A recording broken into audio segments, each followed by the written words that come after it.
내가 땅에 기초를 놓을 때라는 제목으로 우리 욥기 38장 말씀 나눠보겠습니다. 욥기는 총 42장으로 구성되어 있습니다. 1, 2장은 욥의 고난에 대해서 말을 하고 있는데, 욥이 이제 사단의 시험을 받아서 하루아침에 전 재산을 잃고 또 자녀가 다 죽고 온몸에 악창이 나서 기왓장으로 자기 몸을 긁는 비참한 지경에 빠지게 됩니다. 욥의 고난을 본 그의 아내가 하나님을 욕하고 죽으라고 할 정도로 욥의 고난은 극심했는데요. 그럼에도 욥은 입으로 범죄치 아니하고 주신 자도 하나님, 취하신 자도 하나님이라면서 하나님의 이름을 찬송했는데, 이어지는 3장과 37장이 욥과 욥의 세 친구인 엘리바스, 발닷, 소발 세 사람이 욥과 기나긴 변론을 벌이는 장면입니다. 욥의 세 친구들은 욥이 죄가 있어 고난을 받는다고 하고 욥은 자신은 그렇지 않다고 억울함을 항변하는데요. 이런 기나긴 변론이 38장과 40장에서 하나님이 등장함으로, 오늘 드디어 38장에서 하나님이 등장함으로 끝이 나고 있습니다. 하나님은 욥의 고난에 대해서 갑론을박하는 욥과 그의 세 친구들 향해서 오늘 이렇게 말씀하고 있습니다. 무지한 말로 생각을 어둡게 하는 자가 누구냐? 너는 대장부처럼 허리를 묶고 내게 묻는 것을 대답할지니라.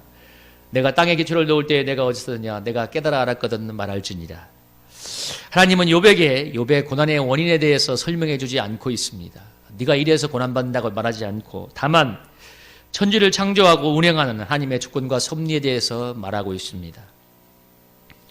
이런 하나님의 임재, 이런 내용들이, 천지를 만들고 운행하는 하나님의 오묘한 섭리에 대한 설명들이 38장, 39장, 40장, 41장에서 계속되고 있는데요. 하나님의 쭉 설명을 들은 하나님의 그 설명을 들은 욥이 42장에서 이렇게 회개합니다. 뭐라고 했냐면, 무지한 말로 이치를 가린 자가 누구입니까?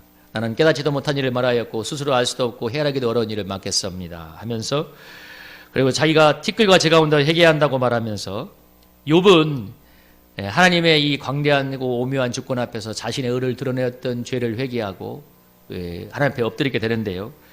욥이 이렇게 하나님의 폭풍 같은 임재를 통해서 하나님을 만나고 회개하게 되었을 때 욥의 인생의 고난이 끝나고 욥의 인생이 회복되고 또 갑절의 축복을 받게 되었습니다. 이것이 오늘 욥기의 내용인데요. 욥기는 우리 인생의 알 수 없는 고난에 대해서 말해주고 있습니다. 우리 인생의 어떤 고난은 우리의 죄 때문에 일어나기도 하는데요. 물론 우리가 죄로 인해서 하나님을 떠난 세상에서 늘 고통이 상시적으로 발생하는데, 그러나 하나님이 인정하신 의인이었던 욥의 경우에 보는 것처럼 그것이 꼭 죄라고 설명하기 어려울 때도 많이 있습니다. 그래서 일일이 참 이유를 다 찾을 수가 없는데, 근데 여기서 중요한 것은 어떤 이유로 고난이 시작되냐는 것이 중요한 것이 아니라 어떻게 고난이 끝이 나고 어떻게 욥의 인생이 회복되었느냐를 오늘 본문을 통해서 살펴보고자 합니다. 욥기의 흐름이 말해주는 것처럼 천지를 만드신 하나님이 폭풍같이 임재하게 되었을 때 욥이, 그리고 또 그 세 친구들이 하나님을 뜨겁게 만나게 되고 변론이 끝나고 하나님 앞에 엎드려 회개하게 됩니다. 그리고 욥의 인생이 회복이 되게 됩니다. 욥과 그 세 친구는 고난의 이유를 말하면서 지루한 변론을 하였지만 그 고난 속에서 회복은 하나님의 임재하심으로 끝이 났습니다. 오늘 욥기가 말해주는 중요한 포인트인데요. 우리 인생이 고난이 많은데 어떻게 그것이 끝이라고 회복이 될 수 있는가를 말해줍니다. 고난의 회복은 하나님의 임재가 오칠할 때, 폭풍 같은 하나님의 임재가 올 때 끝이 나는 것인데요.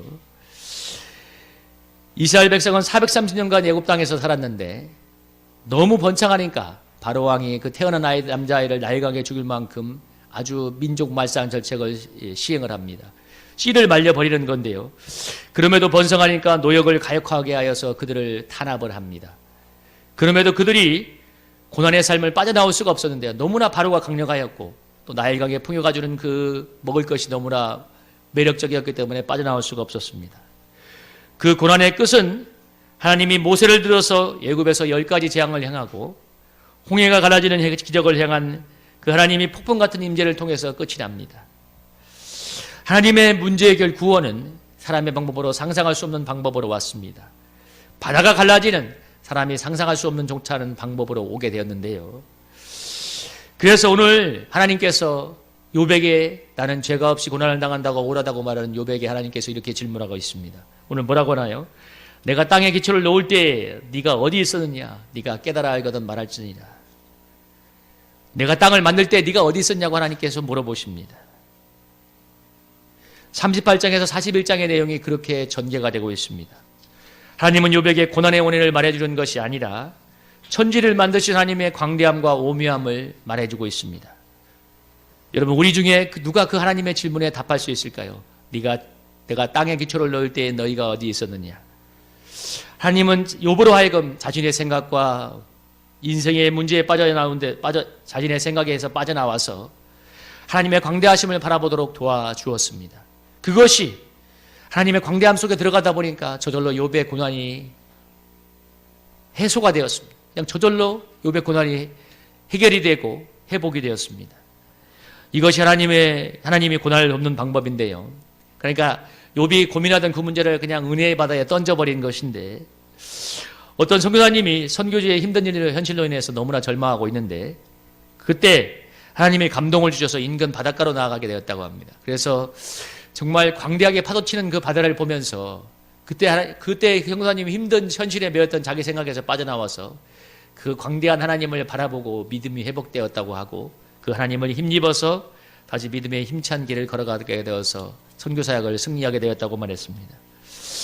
하나님은 아브라함에게 찾아오셔서 큰 민족을 이루겠다고 약속했지만 아무 자식이 없던 10년 동안 아무 자식이 없던 아브라함에게 찾아오셔서 이렇게 말씀하셨습니다. 3절에 아브라함이 뭐라고 했어요?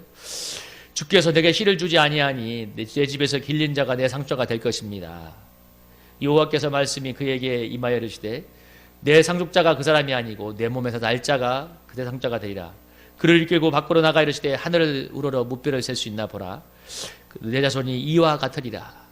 하나님께서 이 아브라함을 다루는 방법이 뭐냐면, 아브라함을 데리고, 자식이 없다고 괴로워하는 아브라함을 데리고 하늘을 우러러서 무뼈를 바라보게 하심으로써 천지를 만든 하나님을 바라보도록 인도해 주었습니다.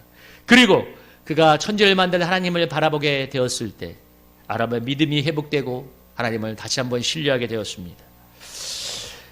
이렇게 하나님의 문제 해결은 우리에게 천지를 만든 전능한 하나님을 바라보도록 도와주는 것입니다. 자기에게 철저하게 매어있는 우리의 사고를 빼어서 하나님을 바라보도록 하는 건데요. 하나님이 자신에게 철저하게 매어있는 우리의 생각을 깨뜨리고 주님의 광대함을 바라보기 위해서 때로는 이렇게 고난을 보내기도 합니다. 우리의 생각의 한계가 깨져야 주님의 광대한 세계로 들어갈 수 있기 때문입니다. 참, 제가 얼마 전에 우리 지인의 페이스북에서 읽었던 마음을 넓히라는 글인데요. 오늘 본문과 참 매치가 되어서 한번 인용해 보겠습니다.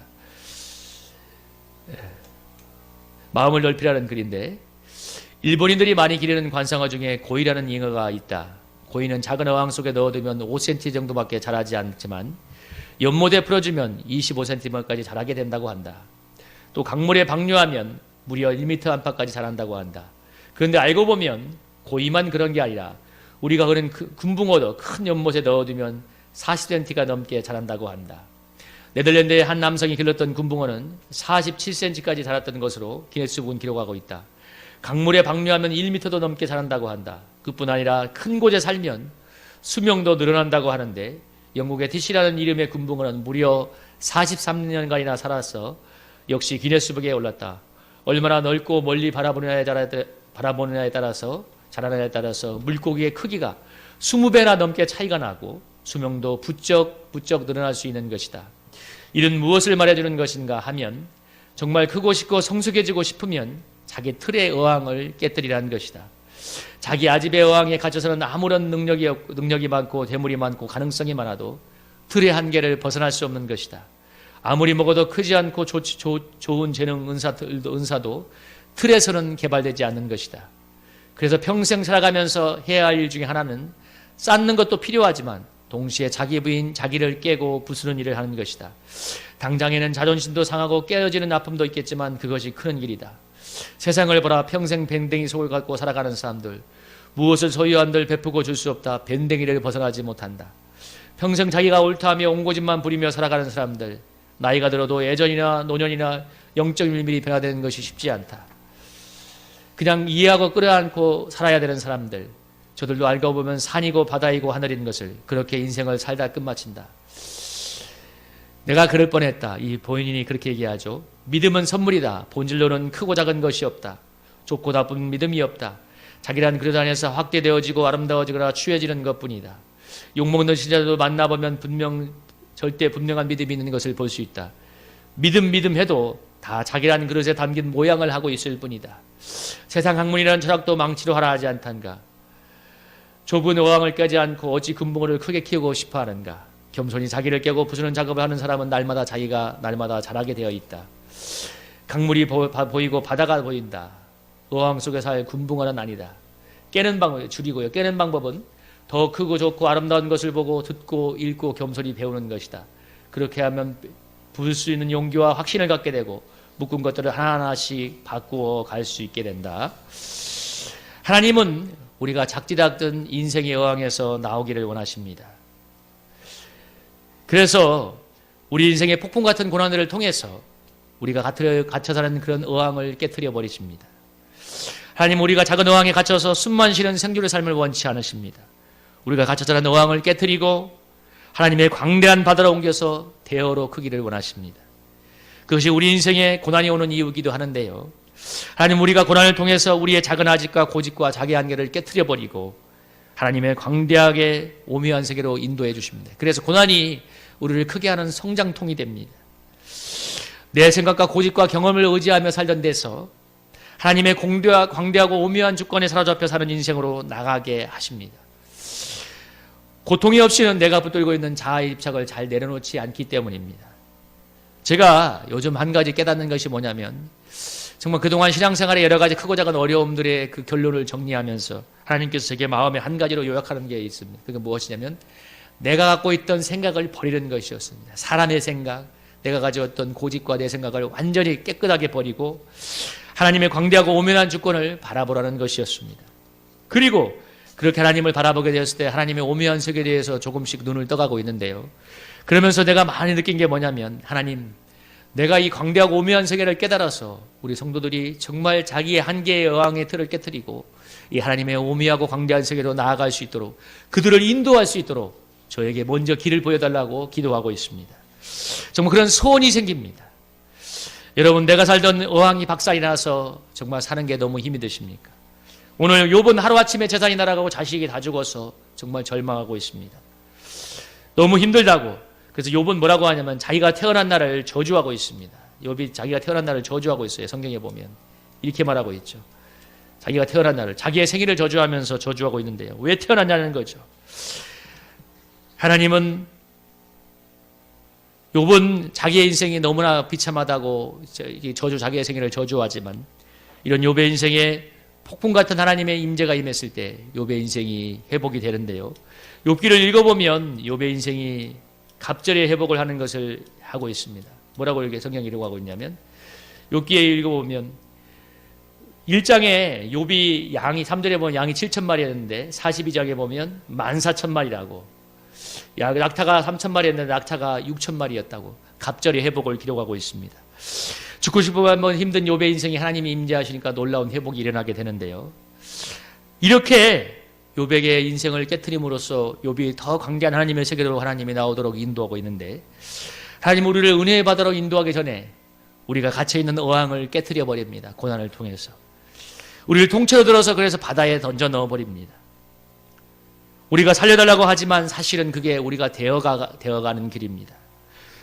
우리가 용서는 그렇게 인생의 고난 하나님이 개입하면 폭풍 같은 임재 속에서 한 번에 해결이 되겠습니다. 그래서 하나님이 함께하는 인생이 가장 형통한 인생이세요. 하나님의 그 광대한 세계로 나가도록 하기 위해서, 우리가 들어가도록 하기 위해서 하나님의 어려움을 통해서 우리 틀을 깨트려 버리고 있습니다.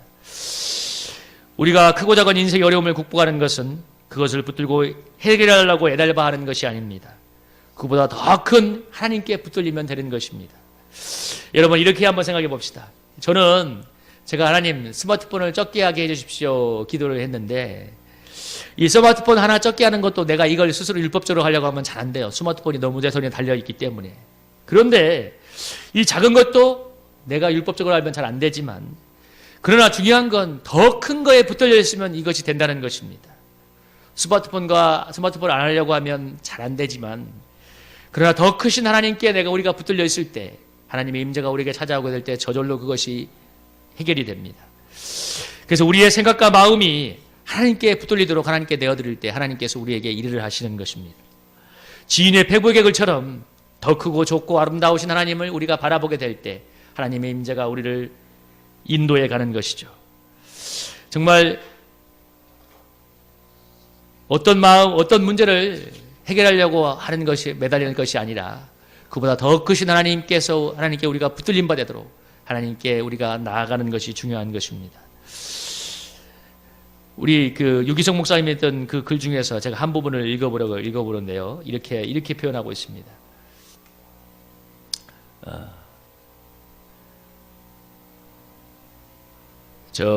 그 페이지의 마지막쯤에 보면 어떤 문제를 마음에서 내려놓으려면 그 문제보다 더 큰 것을 붙잡아야 됩니다. 그러려면 내려놓고 애를 쓰는 것이 아니라 내려놓아집니다. 어떤 문제가 내려놓아지지 않는다는 말은 그보다 훨씬 크신 주님과 관계가 너무 약하다는 것을 말해주는 것입니다. 그러므로 문제를 내려놓고 고민하지 말고 꾸준히 주님과 친밀한 관계를 길러야 됩니다. 그것이 24시간 주님을 바라보는 것입니다.